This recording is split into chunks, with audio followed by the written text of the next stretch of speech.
So I will go ahead and get us kicked off today. Welcome to this AM&P Network session. This is an Associations Council Lunch and Learn, shaping the pillars of an impactful and inclusive company culture. Today we are welcoming a truly fantastic panel, and I'll let everyone introduce themselves in just a minute. I have a couple of things about the network, about AM&P Network, that I want to share with you all. And so you should be seeing my screen. Couple of things to get excited about. Amplify, we are full speed ahead and gearing up for an incredible event towards the end of June in DC. Mark your calendars this week and the next couple of weeks because the early bird pricing ends April 10th. It is $625 for members. After the 10th, it goes up to $695. So it is absolutely a great time to get your registrations in. Also, a couple of other events happening in 2 weeks. We're bringing back the virtual problem and solution session that you may have seen in the past. This is, peer-to-peer, bring a challenge, come and listen for ideas, come to commiserate. All of the things are welcome with our peer-to-peer problem and solution session that is being hosted by our Community Engagement Committee. And then in April, we have an in-person get-together in DC. April 12th, we are partnering with AIGA and APA DC for a networking event. It's being hosted at a co-working space in DC, right in Franklin Square. You can find all of these events on our events page. It's siia.net/events, and you can register for all of those things. We're excited to have you all there. A couple of other notes before we begin. We follow a code of conduct in all of our spaces. We maintain an environment that is respectful, inclusive, and professional, and also fun. Also, we have a strong statement regarding diversity, equity, and inclusion. We're committed to eliminating prejudices and elevating equity in all areas of our community. The links here will go to the full statements, and so I'll put that in the chat for everybody to see here in a bit. Just a reminder of SIIA's antitrust statement. It's important that we avoid discussions of sensitive topics like specifics around pricing or cost information, things like that. We are a CAE approved provider, and so you can apply this session for 1 credit hour toward your CAE earnings. Couple of things about this session. We are set up as a webinar, so you can ask questions through the Q&A module. Also, the captioning is enabled, so to see it, go to show captions and then view full transcript. Lastly, something new that's happening first time this session. So after the webinar ends, you will get a browser pop-up with a survey. If you could please just take 2 minutes to complete that survey before you go on to your next meeting or your next thing. It's 4 questions. It's typically the survey that we send out in an email afterward. It will pop up for you immediately. That feedback is so important to all of us who are,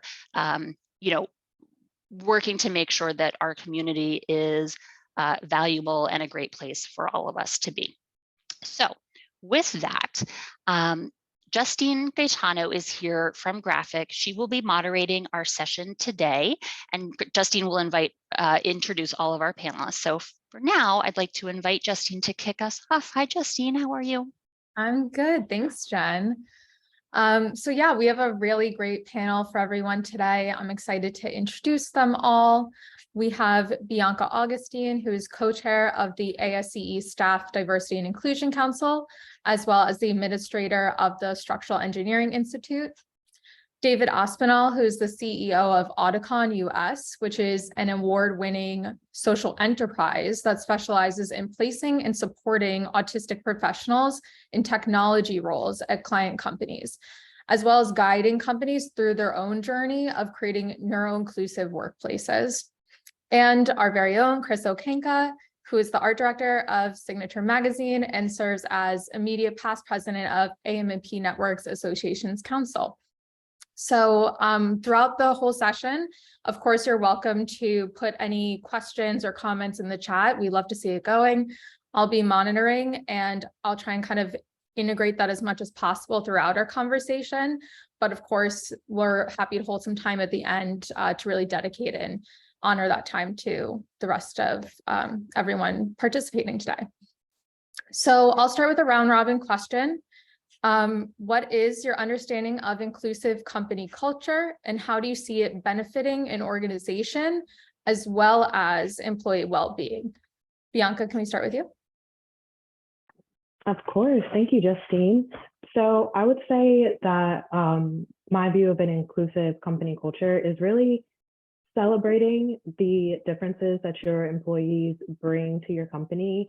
Accepting is one pillar, but also being welcoming as well. So not just tolerating, but really uplifting everyone.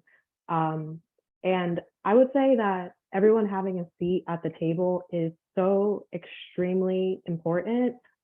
Everyone has a voice, everyone has something to contribute. And a benefit is, if you're looking at it from the business side, of course, going to be employee retention, but it's also going to be increased creativity from employees as well. Like when everyone feels like they have a seat at the table, then you're going to get a whole plethora of ideas that is only going to make your company and your team morale even stronger. So thank you. Yeah, that's great. That makes a lot of sense too, just because, you know, it also exposes people to more, right? So it's sort of like uplifting those voices allows people to kind of understand perspectives that might be different from their own. Chris?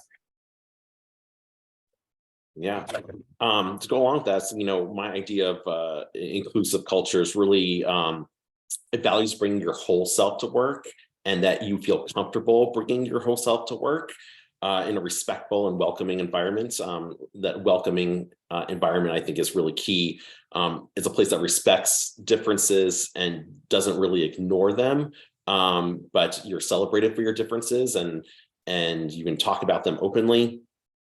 It also encourages others to feel open to share different points of view and to communicate effectively because of this welcoming environment. And part of bringing your whole self to work, you should be able to feel comfortable to acknowledge some of your groups that you self-identify with. So, I mean, I wouldn't mind saying, "Hi, I'm Chris. I'm a cisgendered white male, gay father, married, geriatric millennial." You know, like so. Those are things that, you know, you're free to share and can be celebrated and have and celebrate your differences from those self-identifying groups and feel comfortable doing that. Because trust me, I've been on the flip side where you don't feel comfortable sharing parts of yourself at work, and when you can't share yourself at work, the parts of yourself at work, productivity goes down, creativity goes down, and you're probably looking for another job. Yeah, I think just because we spend so much of our waking lives at work, there's something really special to be said about coming as our whole selves. And I think it helps kind of create a sense of community with our peers as well. So that definitely resonates. David?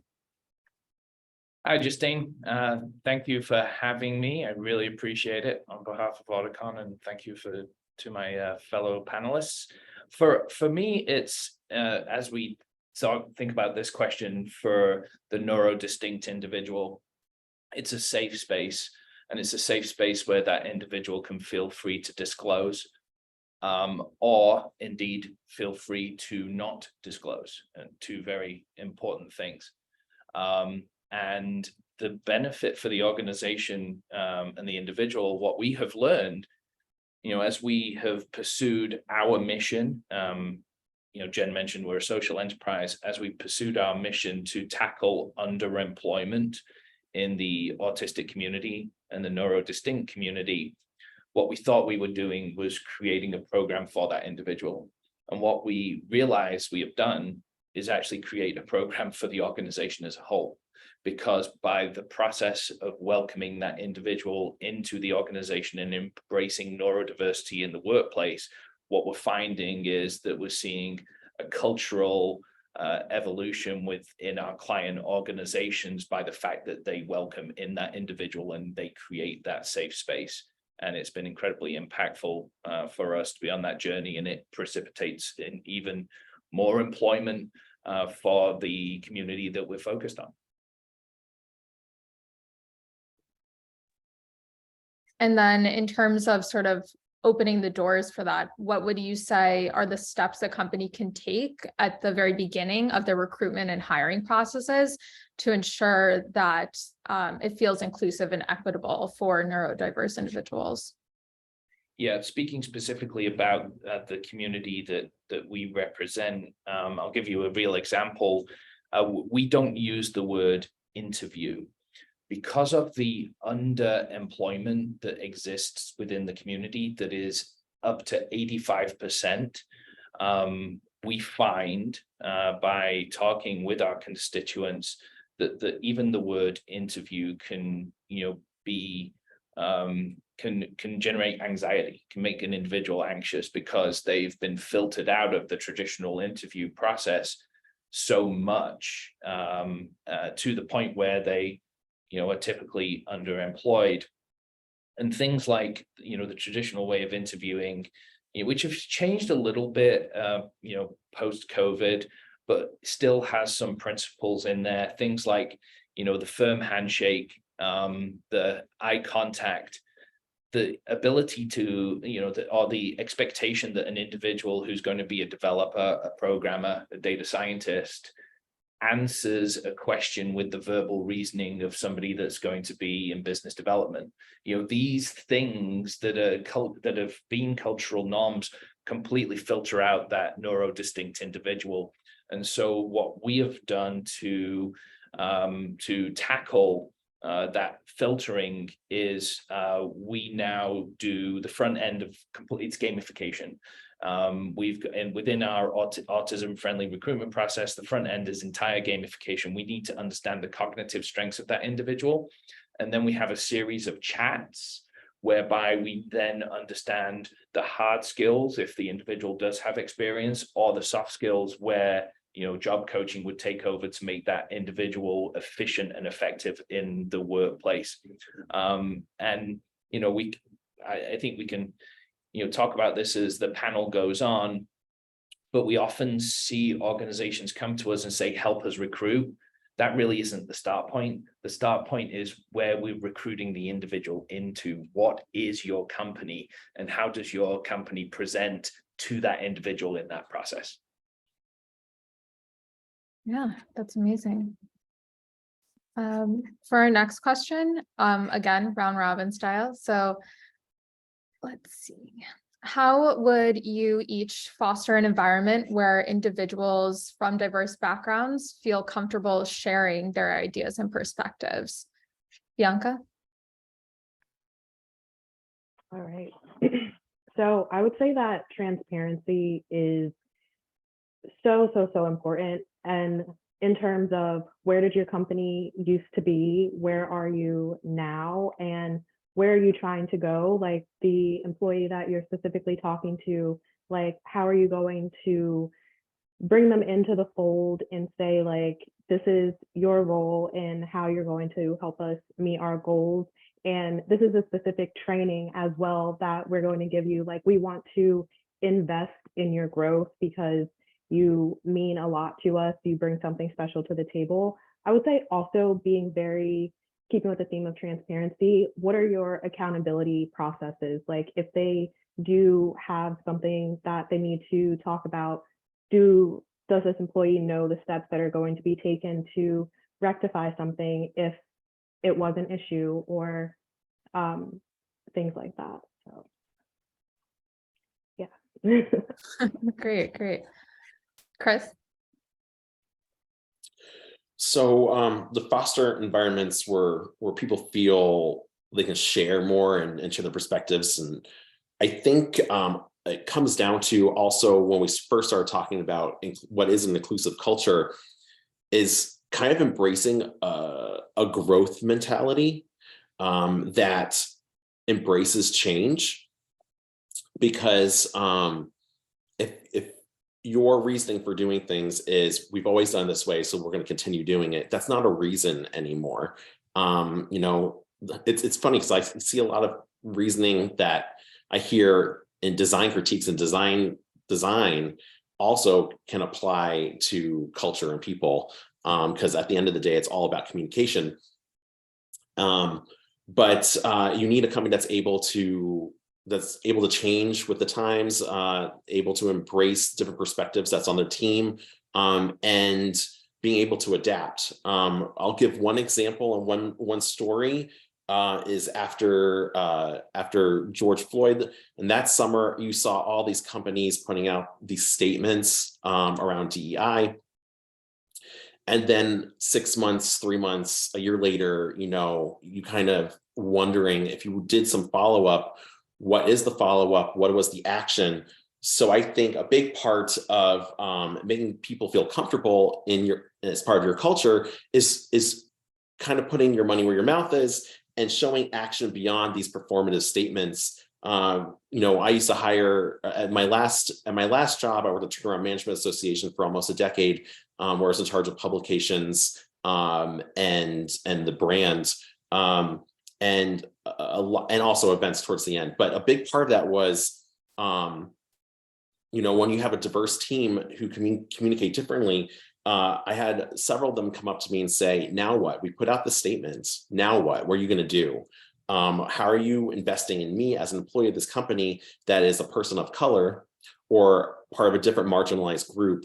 What are you going to do? So, I mean, our organization had to pause and think, what are we going to do? What is the next step? What is the right action for a organization that is predominantly older, male, and white? And, you know, you can't force people to care, but it is everyone's responsibility to make people aware. So what we did is that we focus on training. And a big part of that was we were still in the hybrid model between in-person and virtual. And it was the perfect timing because we also were in the nominations process for a new board. So we brought on a past keynote of AM&P, Dr. James Pogue out of Texas. And he really implemented a step-by-step process for our incoming board, our staff, our existing board, and also implemented several workshops at virtual conferences and in-person, and our next 2 in-person conferences, where we embrace the idea of being uncomfortable with the uncomfortable, talking about diversity, inclusion, bias, stereotypes, and 8 other areas of differences and diversity. So we really kind of had to show our staff that, hey, we're going to go through a 4-week workshop with all of our board, all of our members, in person and virtually, and as part of the nominations process, and get them on board, or at least tell them and show them this is what this organization stands for. It is now up to you to buy in or have a different conversation. And really, I will say Dr. James Pogue does a wonderful job of really meeting people where they are, and in a safe environment, a workshop environment that's a safe space. And so therefore, if there are differences and there's different points of view, you feel you are open to discussing that. And that includes the staff having conversations with members.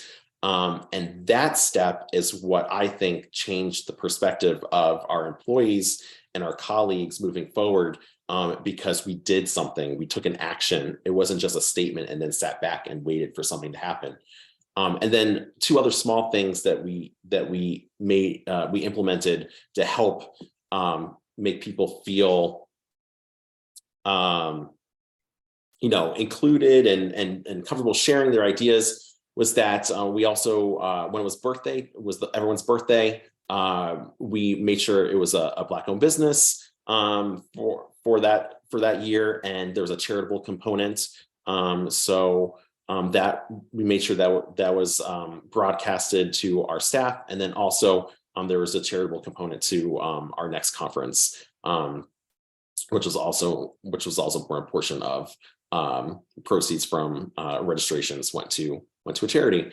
And those things help make people feel that they're included in, that they feel heard, and that they feel seen. So those are a few ways that we implemented in the past.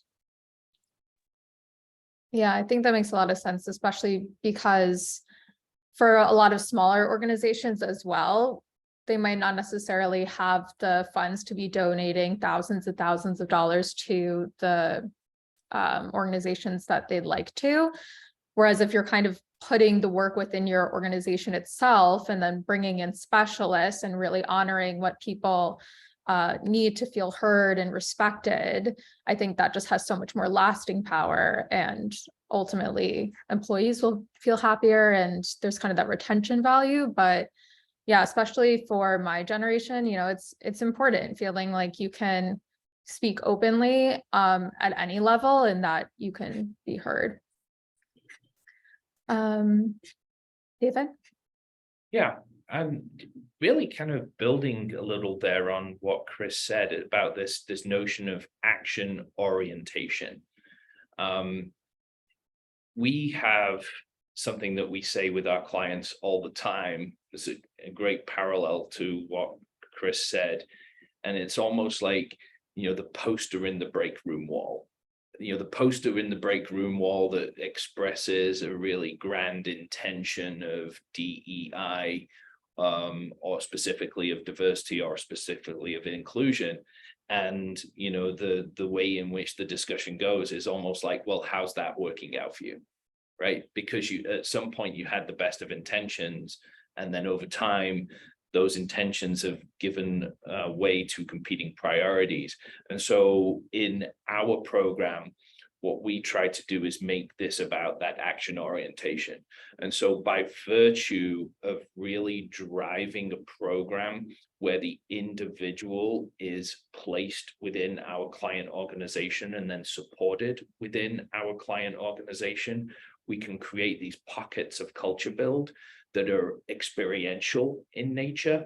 And so people feel it, they experience it. It's a very deliberate process rather than it being a point of compliance. And so anytime you can make this more human and you can make it more action oriented, make it more experiential, meaning experience, not experiment, and drive that kind of approach, is what we try to facilitate. The vehicle that we use in order to do that, within our own program when it comes to neurodiversity in the workplace, is, you know, we've got this intrinsic connectivity between our social mission, and that is, as I mentioned, to tackle the underemployment in the autistic community, and business performance. So what do I mean by that? If you take the autistic trait, and as we discussed earlier, you know, a lot of our constituents really struggle with the traditional recruiting process because their autistic traits present themselves and people don't know how to handle it. If you take that autistic trait and you can support that individual appropriately in the workplace, that trait can become a performance advantage. So the connectivity that we can see between our mission and actual business performance, and in this case, that means a developer with incredibly clean code, a data scientist that is able to crack a problem that an individual that maybe was neurotypical was not able to see, an individual that's bringing a very specific cognitive strength to the workplace. The way that we can facilitate that and foster the environment is through our coaching program. So each of the individuals that we work with, it is a requirement that that individual participates within our coaching program. And coaching, we find, can be seasonal. So that an individual could be working through an acute workplace issue, whether that be an efficiency and effectiveness or a communication issue within the workplace, or it might just be a check-in. But the fact that our team has that coach, and then that coach can then work with the client environment on them understanding neurodiversity in the workplace, is how we kind of create this foundation where people feel comfortable, whether that's the individual technologist doing a role for one of our corporate clients like, you know, Fidelity or McKesson or Salesforce, or whether it's those corporate clients that are really embarking on this program for the same time. Our program would not work without that coaching. And so that's kind of the second part of what we believe for the neuro distinct environment in order to create neurodiversity in the workplace. It's this kind of deliberate, very intentional approach to coaching and making sure that, you know, the individual's autistic trait can become a performance advantage in partnership with that very specific and you know, design thinking recruitment process in the outset. That, you know, the combination of those two essentially describes our entire organization. Right. As a reminder for everyone, the chat is open. So if you have any questions, please feel free to submit them. I'm happy to kind of flood them into the conversation. Let's see. Chris, you started to talk about this a bit, but I'd like to return to it if you're okay with that. And the question would be, so what should you do if your membership isn't exactly in the same place as your staff relative to inclusivity? And then kind of what happens if you potentially start to lose members because of it? That's a conversation that I feel like every association needs to have. And it's one that I feel like we even had on the associations council side when we were implementing DEI policies around the same time, under the leadership of Kaylin Tucker and Randy Townsend, who kind of spearheaded that initiative for the AM&P network and associations council. But the answer is that if you have to be comfortable with knowing that you may lose members if they feel uncomfortable with your stance. But the important thing is that you're standing up for something as an organization. You're not only representing your own values and the values of your staff, but it's kind of where you want your membership to be, where you want your membership to go. What do you want them to be? If you want a respectful environment, you can have respectful conversation, but you're not going to have disrespectful members. And I think a big part of that also ties into, you know, again, putting action in place. You heard Jen at the beginning of this webinar introducing two really important things. One was the SIIA Code of Conduct, and the other one was the DEI statement put out by Associations Council, also adopted by SIIA. And with those statements in place, it's like, are they also going to be enforced? If someone does go against what you stand for as a community, here's what we stand for. We're going to be respectful. We're going to be, we're going to not tolerate harassment. We're not going to tolerate, you know, any sort of attack on a member or staff member based on, you know, their identifying characteristics or, you know, not identifiable characteristics. We're going to stand by our members who believe in it, and we're going to stand by our employees who believe in it.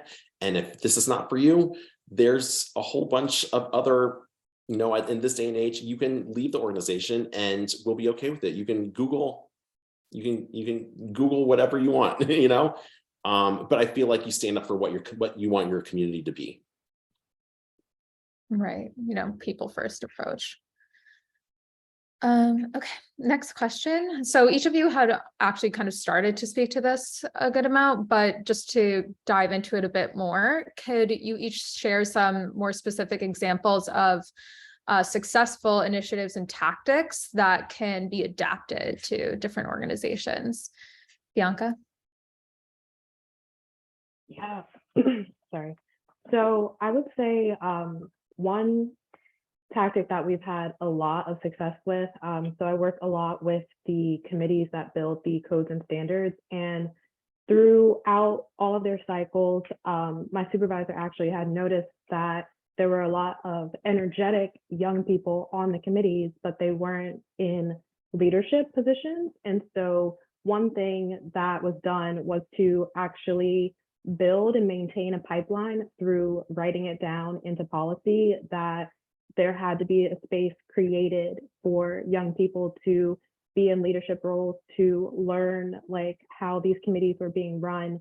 And that's a program that has been going on for years now, and it's been super successful. Like these young people start out in these leadership roles and they continue on with the committees, and they just bring such valuable insight, like both from a technical perspective, of course, because they're writing these codes and standards, but also from a different generational standpoint as well. And so I would say that do the research, like notice what is quote unquote lacking, and actually put the time into writing it into your policy. Like, how are we going to change? Like, what are the action steps, as everyone has been saying, that we're going to use to make sure that we don't continue to see this issue, to make sure that we are actually building space for different types of people to be included, to be welcomed into what we're doing. And then I would also say that using the resources that you have in a purposeful and intentional way is so extremely important. Like, are you creating space for people to come and share who they are? Like at ASCE, we have our Staff Diversity and Inclusion Council, and we host many different events that bring people into the fold. We're talking about ourselves, we're talking about the world at large, we're connecting things to not only the work that we do with our members, but yesterday we had our own lunch and learn that focused around Women's History Month. And so we brought in a speaker to talk about, her grandmother and how she had changed the world of civil engineering. And so I would say using what you have, connecting to your audience in a meaningful way is something that has been extremely successful, and also, policy and pipelines. Great. Chris? That's great, Bianca. I love hearing all those ideas. Some successful initiatives and tactics that I believe can be adapted to some of what we're talking about here is, not only talking about DEI, but a lot of it is assessing the members of your team and their communication style. One thing that really came up in the past for me with my management style was, introverts and extroverts on your team and how they approach meetings. So kind of things that always kind of played into some of this is that, if someone's more active on a call, does that mean they're a better employee? If someone is less active on a call, does that mean they're not? Some people like to sit and think with things. Some people really want an agenda and really put some thought and data behind what they're about to say, because their words have meaning and power. So I feel like always, kind of one thing that was implemented in the past is, if you're having a difficult conversation, especially around DEI, and you want everyone's voice heard at the table, let everyone have a chance to speak once before someone has a chance to speak a second time. That way you're hearing from everyone. Set an agenda, appreciate and know that there's different types of learning styles within a team, and people come from different backgrounds. Also, some other things that I was kind of brainstorming about when we were talking about this topic today was something that we've implemented with Associations Council in our own committee structure, is that with the formation of the DEI committee, one of the big things this year is making sure that a DEI committee member sits on another committee. So they're always checking in with the work of the membership committee, or checking in with the work of the annual meeting committee. So that way, that there's always a discussion around DEI topics and making sure that things are inclusive and fair, and that they're addressing timely issues as it relates to publishing and media and business. Thanks. David? Yeah, so it's interesting. There's almost like a balance of tactics and strategies in this regard. On the very tactical level, one of the initiatives that we like to do is really get people comfortable with the language of neurodiversity. What we find is that people will back off because they feel afraid. So they're appropriately motivated, but they feel afraid that they might offend because they use the wrong language, because language matters.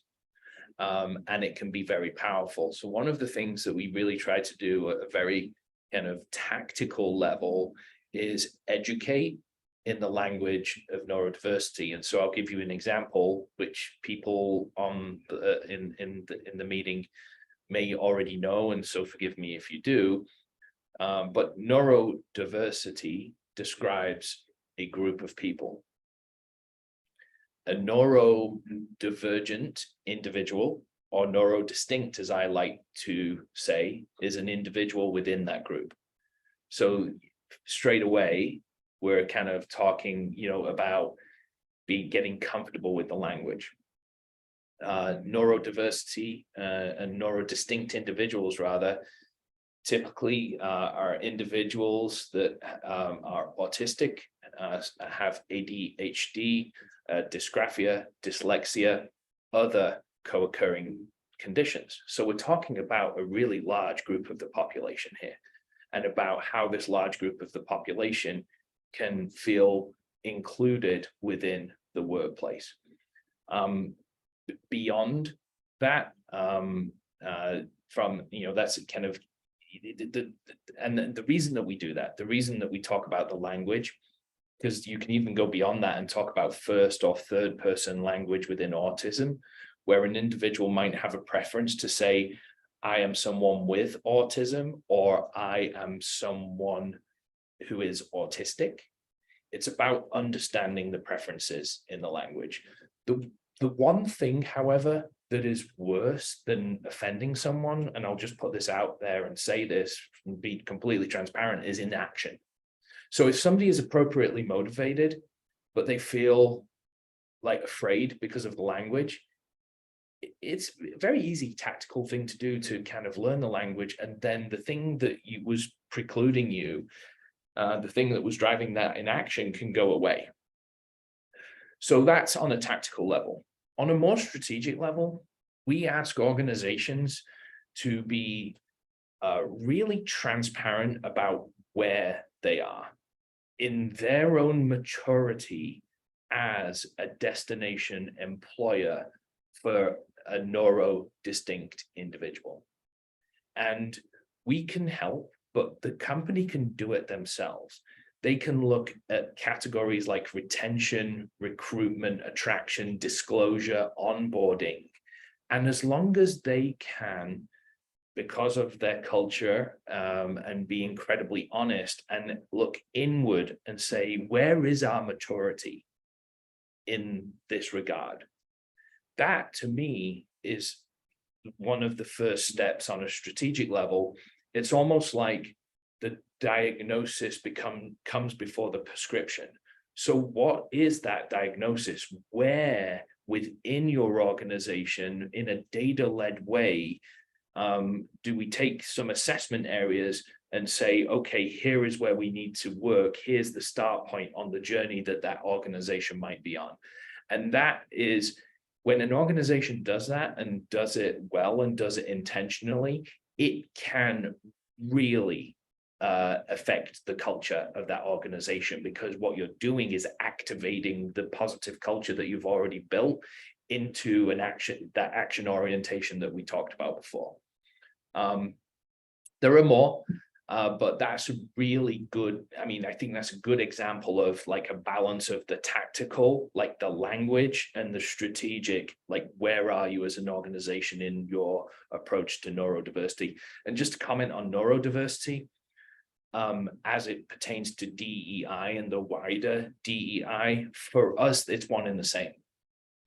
We speak to a lot of DEI officers that may have had competing priorities, but the growing awareness of neurodiversity now to us, we're seeing DEI officers embrace neurodiversity and understand that within this community, we are also kind of, you know, it's embracing that wider inclusion.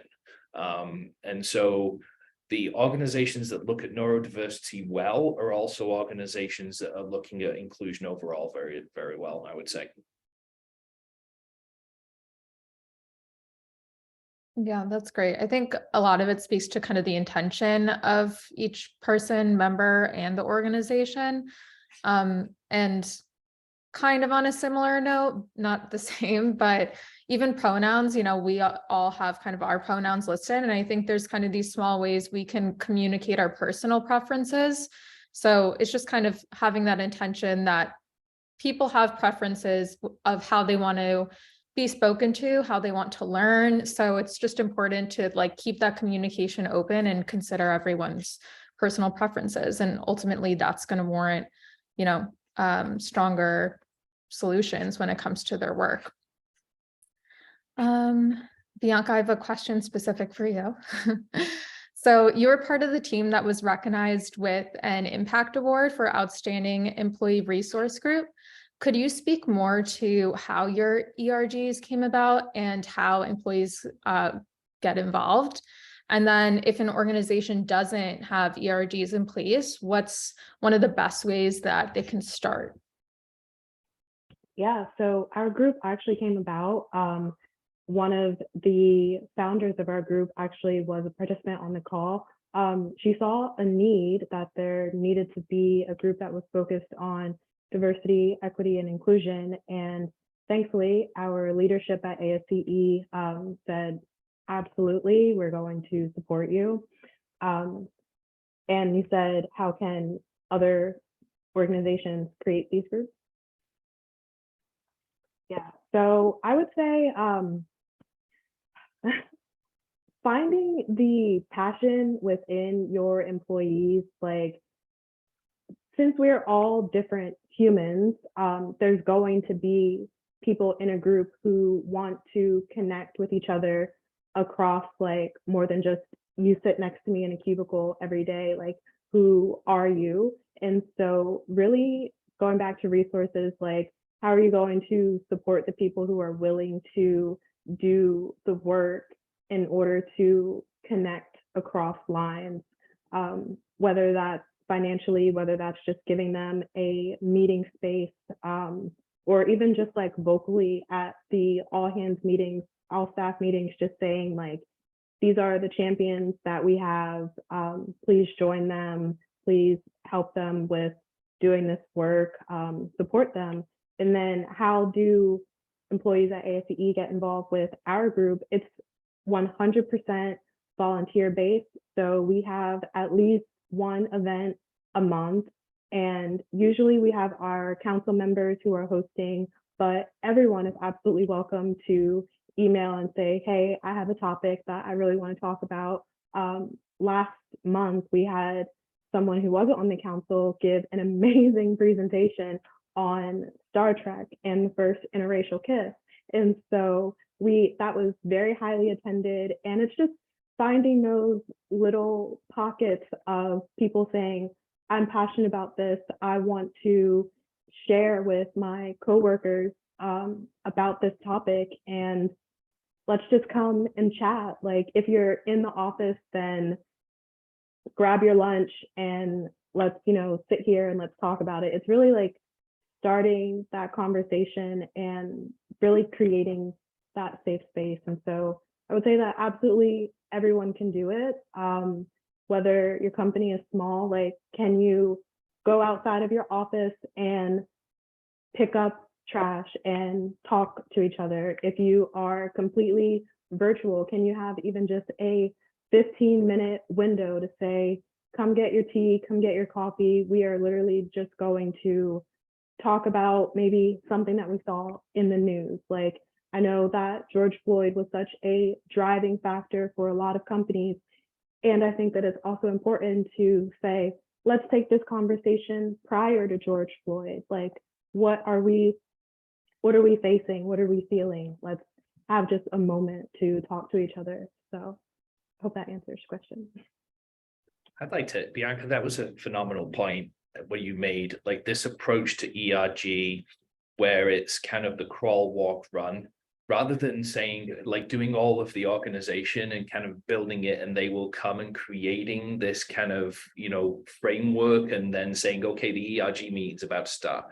If you can actually do what you described, which is like the group of people that share that common interest and then grow together. And as it grows, it gets more momentum and it goes broader and it goes deeper into the organization, is how I've seen from my seat really strong ERGs develop. And so it requires a level of patience, because, you know, you think, well, are we getting anything done? And what you're doing is you're growing your following. And so I thought that was super what you said. And just wanted to tag on to the ERG comment. We have found ERGs super, super powerful for our mission. So some larger organizations, even some medium-sized organizations, have started to have ERGs specifically for neurodiversity within that workplace. So those people that share a commonality.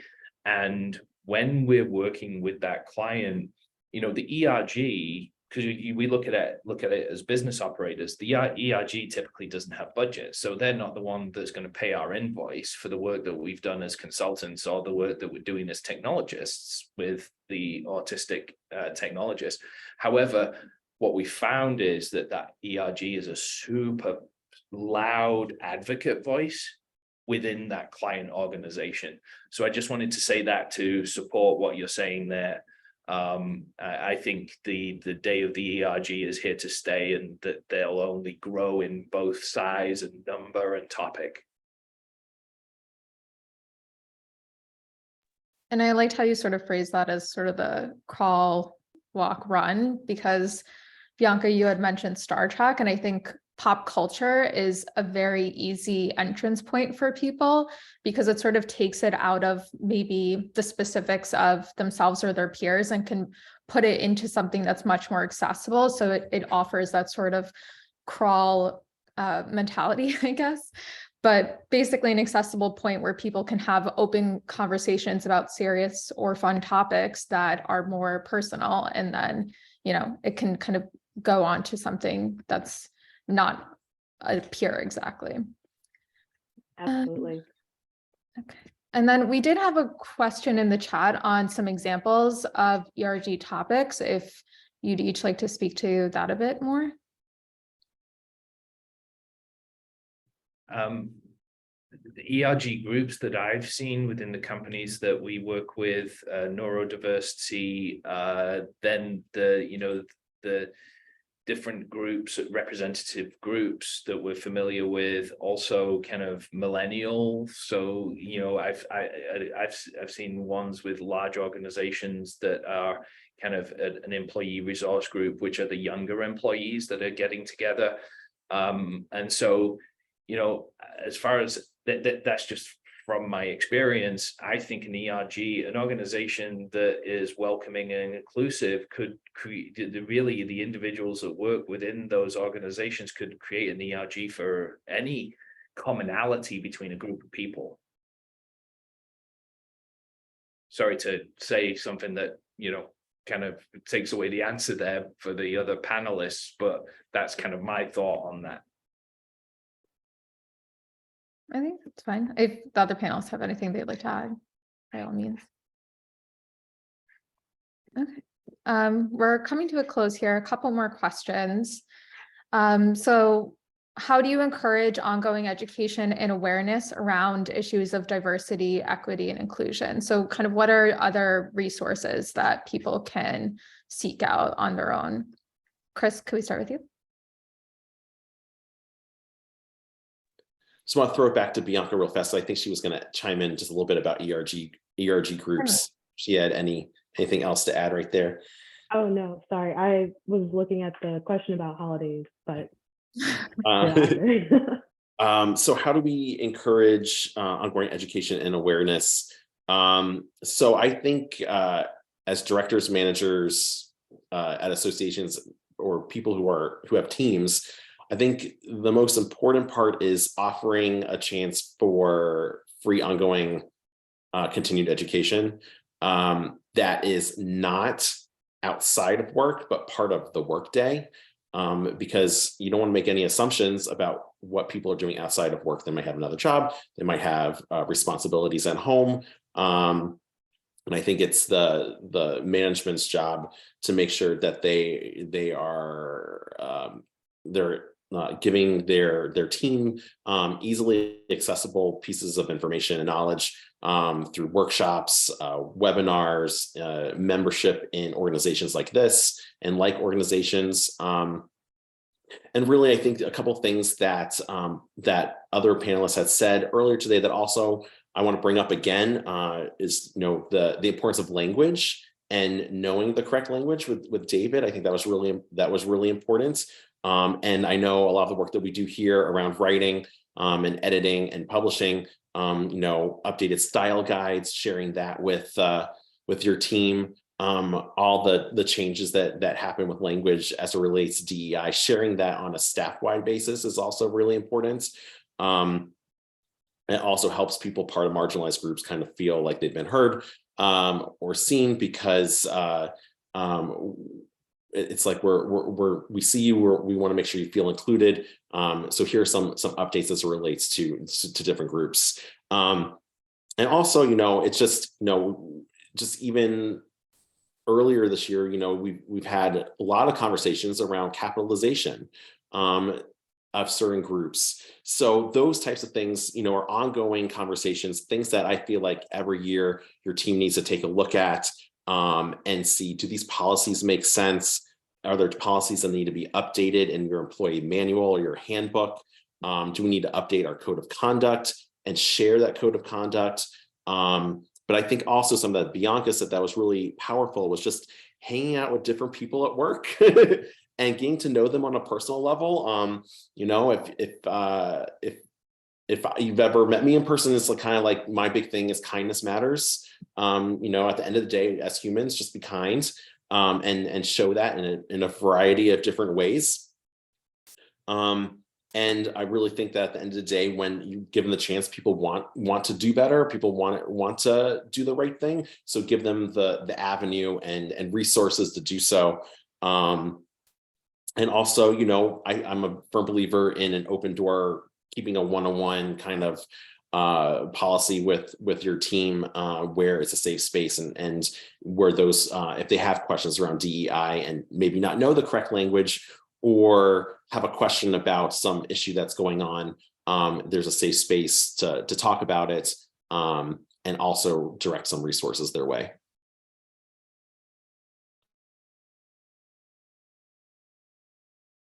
David? Yeah, so this for me is like the conversation earlier that we had about, the diagnosis and then the prescription following the diagnosis. This is kind of like the prescription part of the discussion. And so for me, it's kind of the pathways that come from that introspection that we talked about on where are we as an organization on maturity and being intentional about what those pathways are, whether they're policy updates, their training, whether it's deliberate time where it's part of the company culture, where there are meetings that we talk about the education and the awareness, and like some of the categories are kind of in, as I think I mentioned them before, like onboarding, retention, assessments, disclosure, even down to kind of the lived experience and the recruiting process. But I always recommend that the recruiting process comes last, because you need to understand where you're recruiting the individuals into. You need to understand your organization. And so, yeah, for me, this is pathways. It's about defining what those pathways are and getting the resources to create those pathways based on what you've learned through the assessment of your organization. Bianca? Thanks.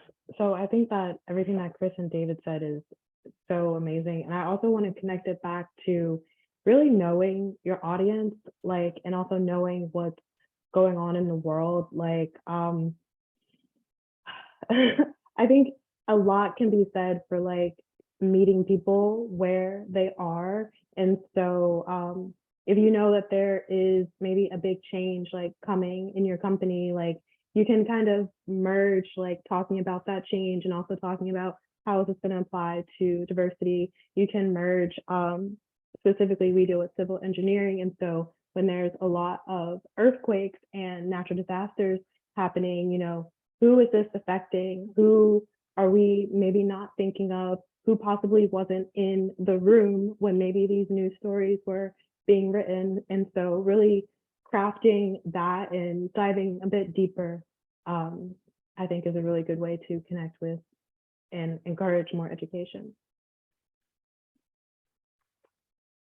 Okay, we're coming to a close, but there's a couple questions in the Q&A. So Bianca, I know you saw the holiday question, so I'm gonna just read it. And then if you want to try and squeeze in a response, we can do that. But essentially, a survey was conducted where many staff members seem to think celebrating different holidays, religious or otherwise, can help promote diversity and inclusion.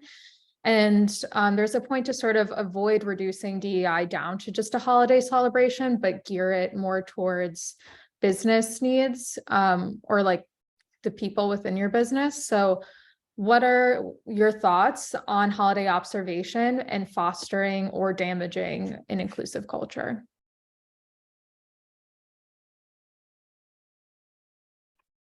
I personally think that this is an area to get a little bit creative with fostering an inclusive culture.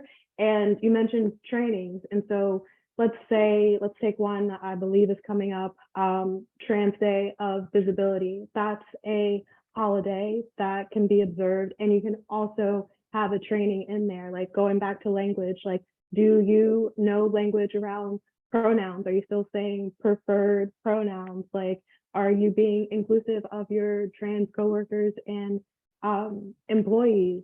And also different holidays like that, like different visibility days, I think are extremely important. And then with religious holidays, even, you can talk about more than just the, I would say, more well-known religious holidays, and you can really start to approach different topics that people may shy away from and just bring people into the fold in a very gentle way. So I would say it definitely goes back to meeting people where they are. If people want to talk about holidays, then say, let's talk about holidays, but we're going to talk about more than just Christmas, you know? So I would say definitely it's an avenue, and I would say that it's one worth exploring. Thank you. All right, everyone, that brings us to our time, but a special thank you to all of our incredible panelists today. It was a true honor getting to hear from all of you.